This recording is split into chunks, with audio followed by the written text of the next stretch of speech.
Let me start off by saying that I understand sometimes when they make a book into a movie, they have to cut stuff out to fit it under the 2-hour time frame. But sometimes they feel it's necessary to add stuff.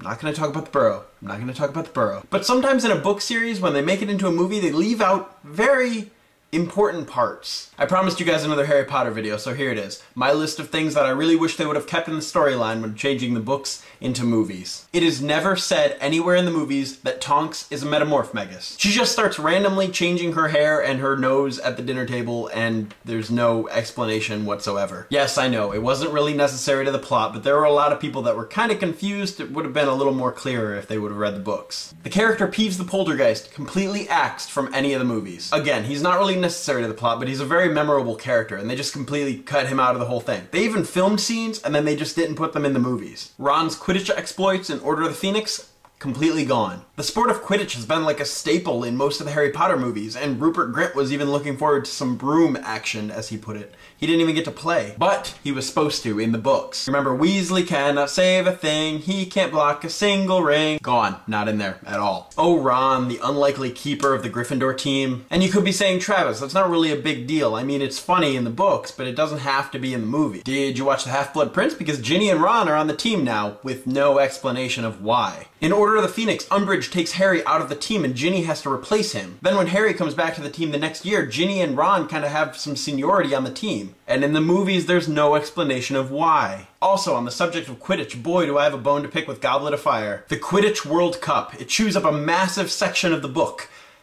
And we get an opening ceremony. In the book, it was a succession of matches which leads Ireland versus Bulgaria in the spectacular final. And all that huge build-up of the opening ceremony and that gigantic stadium, and then jump cut. It's the equivalent of your mom saying, oh, I baked these 3 wonderful apple pies, but you got home too late and now they're gone. I think that's the saddest thing I've ever said on camera. Anyway, Quidditch World Cup, gaping absence in the film. Moving on. Mr. Percy Weasley, the traitor. In Order of the Phoenix, Percy is working with the Ministry of Magic, and he's a rather slimy man. Nobody you want to trust with your finances. But he's not evil. In the book, he's an all-out traitor, sending Christmas presents back unopened, disowning his entire family. I think the movie really could have done some fun stuff with Percy being evil, which would have been fun to watch. Why Snape is the Half-Blood Prince? They don't touch on it at all, other than the fact that he is the Half-Blood Prince. Snape is a half-blood. Wasn't mentioned. Snape's mother's maiden name is Prince.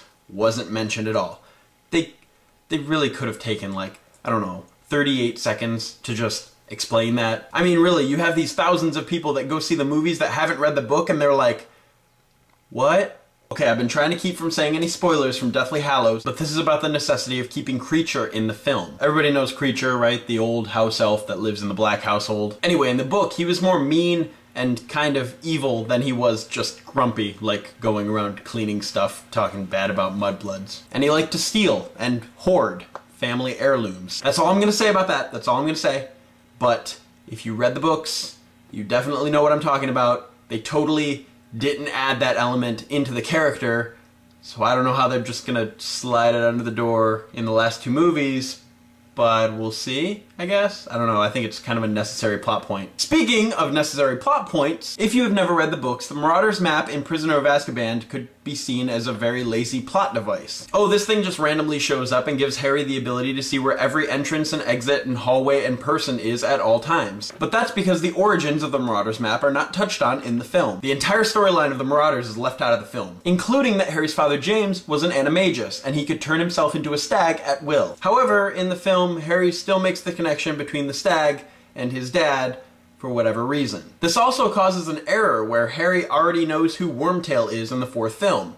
He wouldn't have known that. And how would he have known that Sirius was called Padfoot in the 5th? However, Sirius does know about the map because he states in the movie that the map never lies. Interestingly enough though, the characters die in the order that they're introduced on the Marauder's map. Moony, Wormtail, Padfoot, and Prongs. James is the first to die, his death immediately right before the first book. Sirius is then killed in the Department of Mysteries. Peter is killed in Malfoy Manor, and Lupin is killed in the Battle of Hogwarts. And all of them die whilst protecting Harry Potter from Voldemort or his minions. And finally, one of my biggest beefs with the Harry Potter films so far, the destruction of the Millennium Bridge. In the very beginning of the movie of the Half-Blood Prince, the Millennium Bridge is shown to be destroyed by 3 flying Death Eaters. Funny side note about that, the Harry Potter timeline, which takes place like now 10 years in the past, the Millennium Bridge wasn't even built then. But anyway, to the issue at hand, the conversation between the Muggle Prime Minister and the Minister of Magic. Nope, doesn't happen at all. Doesn't happen. The entire first chapter where Fudge recaps everything to the Prime Minister. Gone. That was one of my favorite scenes from the Harry Potter books. It's so funny to hear the conversation that they go on because the Prime Minister has no idea that this wizarding world exists. And to hear about the history between the Minister of Magic and the Prime Minister, like how they know that each other exists and they talk sometimes, that's awesome. I mean, yes, in the beginning of the film, Harry has a copy of the Daily Prophet in the Muggle world, and he's reading it so you get to know kind of what's going on. But the entire conversation between the Minister of Magic and the Prime Minister is just gone. Alright, I'm done ranting. You guys wanted a Harry Potter video. I gave you a Harry Potter video. I was going to talk about the theme park. What do you guys know about the theme park? Let me know in comments any differences from the movie or the book that you liked or disliked. Yes, we know, the burrow was destroyed. I don't want to hear about that. I want to hear about other stuff. Stuff that I didn't talk about. I am really excited to go to the Wizarding World of Harry Potter, though. Sometime this summer. Tomorrow's video is probably just going to be me excitedly talking about Wednesday's video, because I'm really excited about it. So if you guys have any questions about anything to me, leave them in the comments down there with your Harry Potter whatnots, and I will answer them tomorrow in a video. Okay, bye!